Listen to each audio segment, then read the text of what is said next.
right? How to understand new people. Now, here is something that we need to focus. Learn how to form all prospects. Those interested in the new churches, I'm saying it depends on where you work. There are places people are not at all interested. There are places people are more interested. If you go to African countries, you will see a lot of people are interested in Christianity. It's, people come to the church very quick. So yes, vice versa, it happens. But many countries like South Asian countries, it's very, very difficult, right? So I'm saying, what is this farming? The word farm, right? Farming is intentionally working in a community through door-to-door visitation, right? Door-to-door visitation. Once a week, a church planter then reaches out to care for the best prospect, right? You visit houses, right? You visit houses, like door-to-door visitation. Now, is it possible in every situation? Not possible, right? People don't allow, like maybe a place in Delhi, it's impossible. Maybe, but there are some areas, maybe it's still in our country, that we can have that door-to-door visitation. And what do you do? When you go, you visit them, you pray for the family needs, right? Offering to pray for family needs. That's what you do. Maybe you take some gifts with you when you go to that house, right? Here is the principle. The principle is it takes 6 to stick. You know what? 6 to stick. It takes 6 to stick. This is hard to, come to in tongue. The idea here is that you may need to reach out at least 6 times in various ways before an interested person will attend a gathering. All right?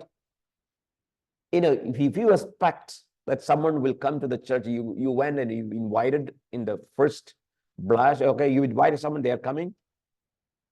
That is not possible. The rule of thumb is at least 6 times you may have to get in touch with that person so that he will attend our gathering. Now, you may need up to 8 to 10 touches, maybe for a person to come to the church. So visiting, contacting a family at least 10 times. Someone who is interested, we are talking about, is the way to go to get that person into the church coming. All right? 8 to 10 times. Because today, people are less trusting of religious groups. You may need 8 to 10 touches before some people will trust you. That's the point. If someone wants to trust you, at least 10 times, you should be visiting that family. So, and what do you do? Keep cultivating those who will survey or meet, that you need to have a detailed tracking system to list your contacts, family names, ages, and last visit and the notations on family issues. You make the note of, okay, what are their problems? So, what do you have to do? What do you have to do? You need to visit a family 10 times, right? And make the list, or maybe prepare your own list, what to be done, how to be done, and what are the names, what are the father's name, mother's name, children, what they do, what father do, what mother do, what the children do, what are their needs. Write it down, right? For every family that are interested, right? Continue farming those who are open and only drop them. See, look at the key. You drop that family when it is clear they are resistant. They are against. Pay the price by genuinely care for the people. Pay the price, right? So the important thing is meeting people, meeting family several times, focusing on their needs, praying for them, meanwhile sharing the gospel, right? Most teams have just done enough caring, pay the price by genuinely repetitively caring. Go on those more receptive only after 10 or 12 touches, right? Give priority to people after 10 visits, more openness. You visit them more, right? That's what you need to do. So this is what we call farming principle. I think farming principle is very necessary, important in any church planting model that you follow. Another one is, maybe again, there are certain things that can be disagreed. These are all not biblical thing in that Bible clearly commands this is the way to do. No, but there are some ideas proposed. These are some ideas that are proposed. Servant evangelism projects, right? Rational. In a culture that increasingly views churches as irrelevant and focused on themselves, what will you do to help your community be glad that your church exists? Right? May not work in a cities, but in a community. What are the tangible ways you will demonstrate that God's unconditional love in your community, right? So, especially this works well in a village setting.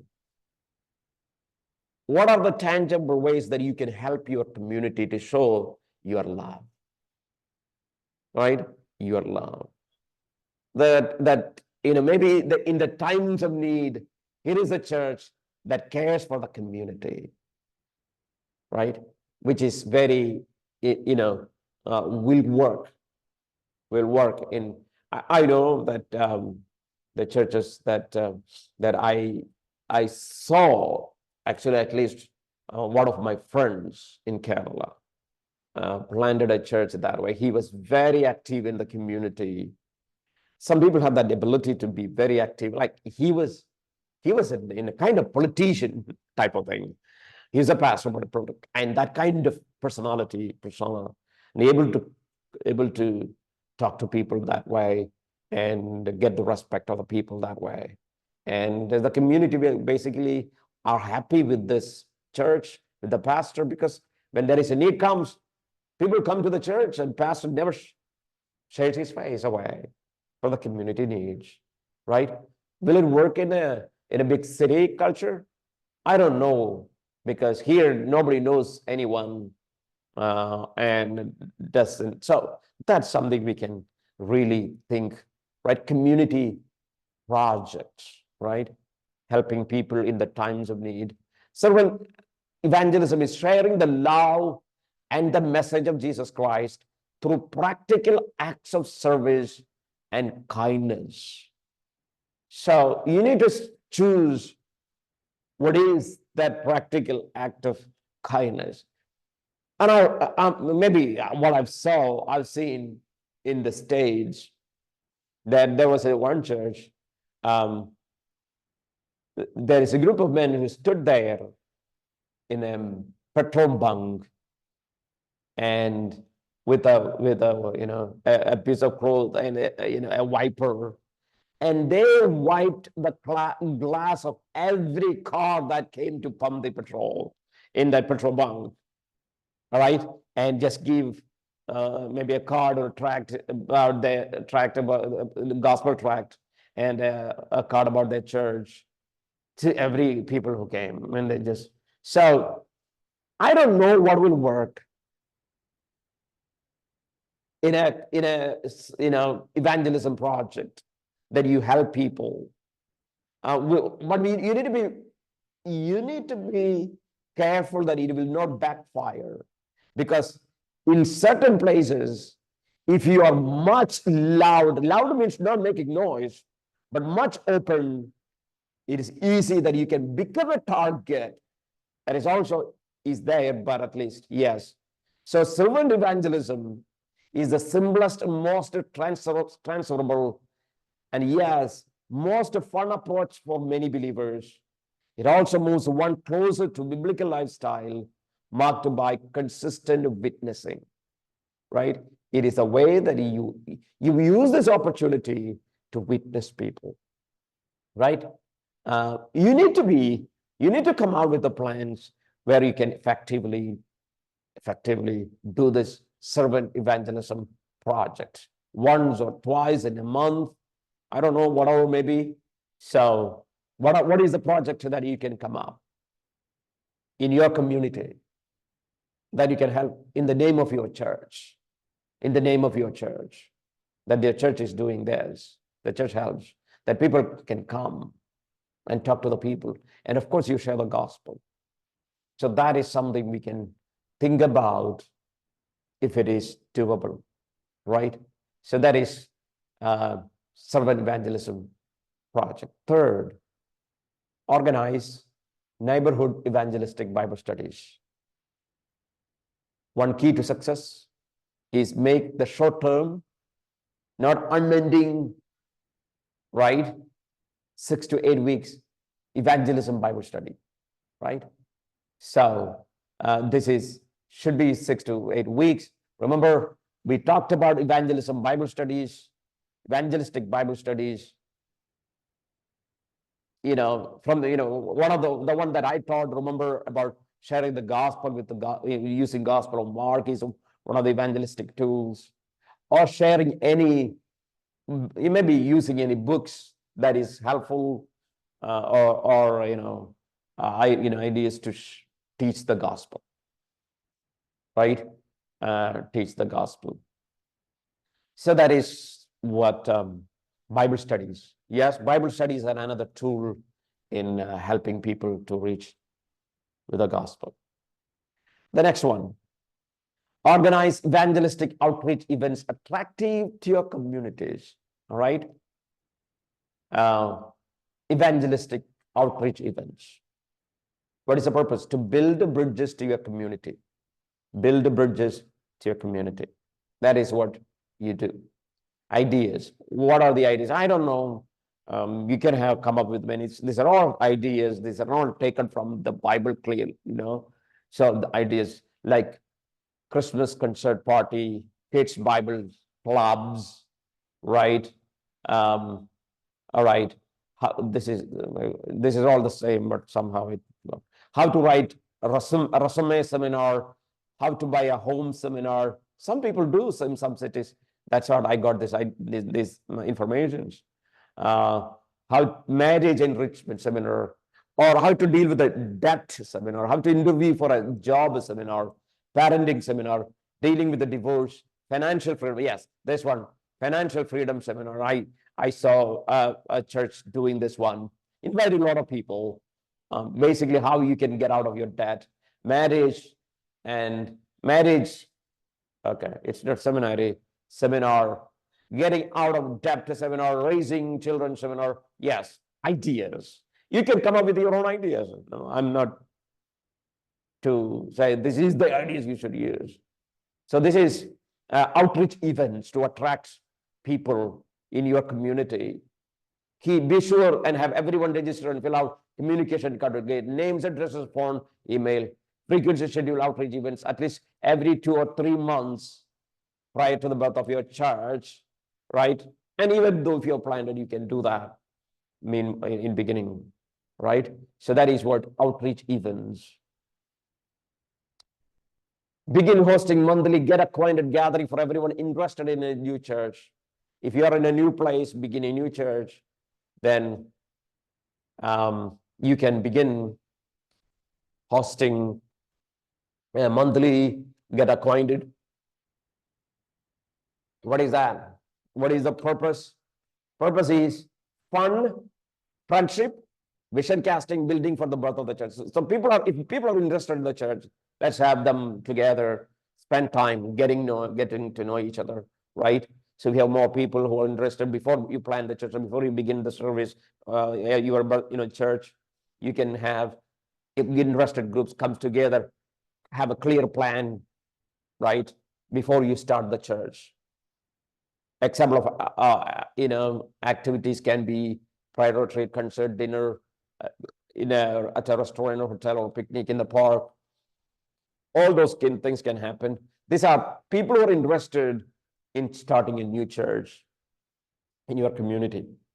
You can bring them, right, and use the name tags. For all present, reserve 5 to 10 minutes to share vision for the new church. Get names, addresses, phone numbers, email addresses for everyone attending, because this is the interested people in a new church, right? Next one. Send send a quality weekly, monthly church newsletter or email to all interested prospects. Get a tool to communicate the excitement and momentum of the new church. Now, I'm saying this works in big cities if we have more people. Or how do you communicate? Do you use a WhatsApp group? That's okay. You can use that, right? Use various groups or emails. But in a very rural areas, this may not be possible. All right. Should always be engaging, upbeat, and include pictures of the core people, right? Because this is what people do. You can use the pictures, right? To the people who are interested in joining the new church. Include, like, praise, answer prayer, new development, prayer needs for the emerging church and people groups, things like that. Look at them and talk about them to the people who are interested in the church. Find volunteers to put together and prepare for mail, right? You can use social media, Facebook, whatever, or WhatsApp group. That's the one people use now. The next one is practice household evangelism, right? Follow through on new convert referrals.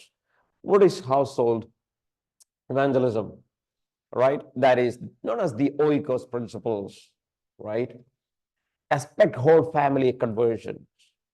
So the New Testament household defined as an extended family, one's social web of relationships, one's family, friends, neighbors, and associates. In the New Testament, there are examples of family conversions, like, maybe Cornelius' house and many other houses, right? Lydia, here is Lydia, the businesswoman, Philippine jailer, and Crispus.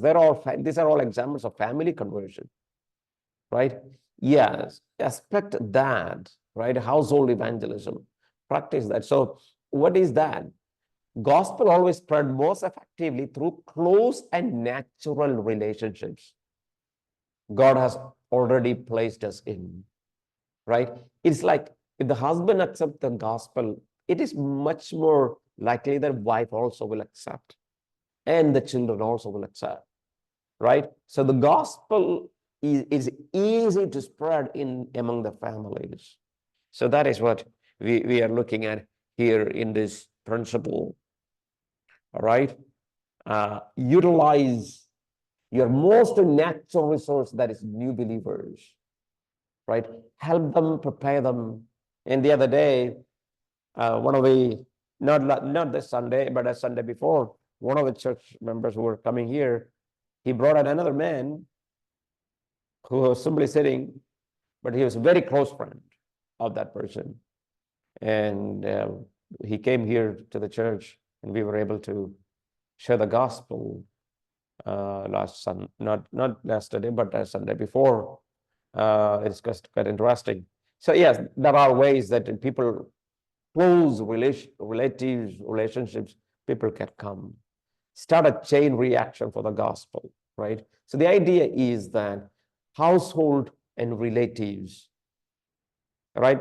Relatives are, like, if from one house someone saves, their family is saved, then their relatives can be focused, right? It is good to focus because there is more possibility that they will trust the gospel work. That is the issue. That is the key. If one family trusted the messenger, it is easy for the other family that is connected to that family trust the messenger. The trust is the most issue that we face. You go and share the gospel, people don't accept you because they don't accept you. So seek to penetrate key community networks, also like tribes, like vocational. This is Okay, maybe getting someone from a same profession, right? Through whom the other people who are connected to the profession, sporting or artist, whoever it may be, you can get one person and through that person connect. That is, so if somebody else introduce you, you will be more accepted. Rather you go to a stranger. Rather you go to a stranger. It is always wise that somebody else who knows you well introduce you to the other person.